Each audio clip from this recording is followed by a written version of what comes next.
আসসালামু আলাইকুম ভিউয়ার্স, আপনার ফোনে যদি এবার কেউ কল দেয় আপনি ব্যতীত কিন্তু অন্য কেউ ফোনটা রিসিভ করতে পারবে না। হ্যাঁ ভিউয়ার্স, আপনারা অনেক সময় বাসায় বা অফিসে ফোন রেখে কিন্তু বাইরে চলে যান, সেই আপনার অনুপস্থিতিতে আপনার ফোনে কেউ যদি কল দেয় সেটা কিন্তু আপনার অজান্তে অন্য কেউ রিসিভ করে হতে পারে আপনার ইম্পর্টেন্ট কল বা আপনার প্রাইভেসি কিছু তারা কিন্তু জেনে নিতে পারে। তো আপনারা যদি চান যে আপনি ব্যতীত আপনার ফোনটা কেউ রিসিভ করতে পারবে না, তো আজকের ভিডিওটা কন্টিনিউ করলে বুঝতে পারবেন যে কিভাবে করবেন এটা। আপনার ফোনে যদি কেউ কল দেয় সেই ফোনটা কিন্তু আপনি ব্যতীত অন্য কেউ রিসিভ করতে পারবে না। তো ভিউয়ার্স, কিভাবে করবেন ফুল প্রসেসটা আজকে ভিডিওতে দেখানো হবে। তো ভিডিওটা কন্টিনিউ করুন, ভিডিওটা স্ক্রিন করে ফুল ভিডিও দেখার চেষ্টা করেন এবং মূল ভিডিওতে যাওয়ার আগে সবার কাছে একটা রিকোয়েস্ট থাকবে, যারা চ্যানেলটি নতুন আছেন অবশ্যই চ্যানেলটি সাবস্ক্রাইব করে দিবেন। তো ভিউয়ার্স, বরাবরের মতো আমি সাদিক এবং আপনারা দেখছেন সাদিক টেক। তো চলুন ভিউয়ার্স, স্ক্রিনটাকে ফলো করুন, স্ক্রিনটাকে লক্ষ্য করলে বুঝতে পারবেন যে কিভাবে আপনার ফোনে যদি কেউ কল দেয় সেই কলটি আপনি ব্যতীত অন্য কেউ রিসিভ করতে পারবে না।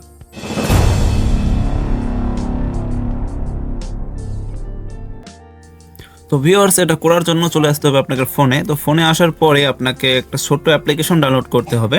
তো অ্যাপ্লিকেশন ডাউনলোড করার জন্য চলে যেতে হবে আপনাকে প্লে স্টোরে গিয়ে আপনাকে একটা ছোট্ট অ্যাপ্লিকেশন ডাউনলোড করতে হবে। তো আমি চলে আসলাম আমার প্লে স্টোরে, আসে এখানে সার্চ করতে হবে ইনকামিং কল লকস লিখে। আমি আবারও বলতেছি, এখানে প্লে স্টোরে আসার পর সার্চ করবেন ইনকামিং কল লক লিখে। তো ইনকামিং কল লক লিখে এসে সার্চ করার পরে একটু ওয়েট করবেন, আমি মার্ক করে দেখা দিচ্ছি। এই লেখার লিখে সার্চ করার পরে দেখতে পারবেন এরকম একটা অ্যাপস চলে আসবে। আমি অ্যাপসটা আপনাকে মার্ক করে দেখা দিচ্ছি। এই অ্যাপসটা ইনকামিং কল লক, অ্যাপসটার লোগোটা ভালো করে দেখে নেবেন। আমি মার্ক করে দেখা দিচ্ছি বারবার, আমি আবারও আপনাদের লোগোটা দেখা দিচ্ছি। এই অ্যাপসটার এই লোগোটা দেখে অবশ্যই আপনারা ডাউনলোড করে নেবেন। তো আমি অ্যাপসটা ইনস্টল করে নিচ্ছি। অ্যাপসটা ইনস্টল করা হয়ে গেলে আপনারা চলে আসবেন আপনার ফোনের স্ক্রিনে, আসার পরে সেই অ্যাপসের ভিতর প্রবেশ করবেন। তো অলরেডি আমার অ্যাপসটা ইনস্টল হয়ে গেছে, এবার আমি আমার সেই অ্যাপসের ভিতর প্রবেশ করব। তো অ্যাপসের ভিতর ক্লিক করলাম, করার পরে একটু ওয়েট করবেন, এরকম ইন্টারফেস দেখাবে। একটু ওয়েট করলেই দেখতে পারবেন এরকম একটা অ্যাড আসবে। তো অ্যাডটা এখানে ক্লোজ করে দেবেন। দেওয়ার পরে এখানে উপরে একটা অপশন দেখতে পাচ্ছেন, ড্র আওয়ার অ্যানাদার অ্যাপস, এখানে ক্লিক করবেন। প্রথম অপশনটা আমি মার্ক করে দেখা দিচ্ছি, সেমভাবে এই অপশনে ক্লিক করে দেবেন।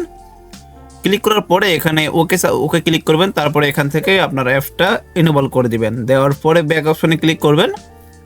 করার পরে একটু নিচে দেখতে পাচ্ছেন, নিচে হাইড ফোন স্টেটস এই অপশনে ক্লিক করবেন। করার পরে এখানে এনেবল করে এলাও দেওয়ার পরে তারপরে স্টেপ 2 সেট লক টাইপ এখানে ক্লিক করবেন। করার পরে এখানে পিন সেট করবেন নাকি প্যাটার্ন সেট করবেন সেটা আপনি এখানে করতে পারবেন। তো পিনটাই বেস্ট হয়, তো আমি পিনটা সেট করে নিলাম। নেওয়ার পরে আবার স্টেপ 3 তে এখানে পিন আপনি সেট করতে হবে। তো আমি এখানে আমার পিনটা সেট করে নিলাম, 2 3 5 6 দিলাম। তারপরে নেক্সট অপশন ক্লিক করলাম, তারপরে আবার পাসওয়ার্ড চার্জে আবার সেমভাবে পাসওয়ার্ডটা দিয়ে দিলাম 2 3 5 6 দেওয়ার পরে এবার আবারও সেম নিচের স্টেপগুলো পূরণ করতে হবে। এখানে ইনেবল লক, এখানে টিক মার্ক দিয়ে দিতে হবে। তারপর নিচে আছে একটা সেটিং অপশন। তো সেটিং অপশনটা আপনি যেভাবে আছে সেভাবেই রাখবেন, অন্য কিছু করার দরকার নেই। এখানে তো অ্যাডস আসলে অ্যাডগুলো কেটে নেবে। তো সেটিং অপশন দেখতে পাচ্ছেন, যেভাবে আছে সেমভাবে রাখবেন। তো আমাদের কাজ কিন্তু অলরেডি শেষ, এখন আমরা ওয়েট করব কল আসার অপেক্ষায়। তো কিছুক্ষণের মধ্যে আমার ফোনে কিন্তু কল আসবে, দেখি কীরকম হয় আর কি।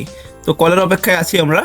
তো ভিউয়ার্স, দেখতে পাচ্ছেন আমার ফোনে কিন্তু আমি অন্য ফোন দিয়ে কল দিচ্ছি। এই যে কল চলে এসেছে, দেখতে পাচ্ছেন আমার সামনে কিন্তু পিন চলে এসেছে। এখন যদি আমি পিনটা না দিই তাহলে কিন্তু আমি দেখতে পারবো না যে আমি কোন নাম্বার থেকে ফোন আসলো। তো আমি যদি অলরেডি ফোনের এখানে পিনটা দিয়ে দিই 2 3 5 6 আমি পিন দিয়ে দিলাম। দেওয়ার পর দেখতে পাচ্ছেন আমার নাম্বারটা শো করতেছে। এর আগে যদি আমি পিন ছাড়াও যদি ভুল পিন দিই তাহলে কিন্তু নাম্বারটা শো করতো না। তো ভিউয়ার্স, এভাবেই করতে পারবেন আপনিও। আপনার ফোনে যদি কেউ কল দেয় আপনি ব্যতীত কিন্তু কেউ রিসিভও করতে পারবেন না, যে পিনটা না দেয়। কারণ আপনি পিনটা ব্যতীত অন্য তো কেউ আপনার পিনটা জানবে না। সেটাই আপনার পিন দেওয়ার পরেই আপনি সেটা কলটা রিসিভ করতে পারবেন এবং নাম্বারটাও হাইড থাকবে, আপনি ব্যতীত কেউ দেখতে পারবে না। তো ভিউয়ার্স, এই ছিল আজকের ভিডিওটা ভালো লাগলে অবশ্যই লাইক করবেন, কমেন্ট করে জানাবেন এবং আপনার বন্ধুদের মাঝে শেয়ার করবেন। তো ভিউয়ার্স, এই ছিল, ধন্যবাদ সবাইকে, ভালো থাকবেন।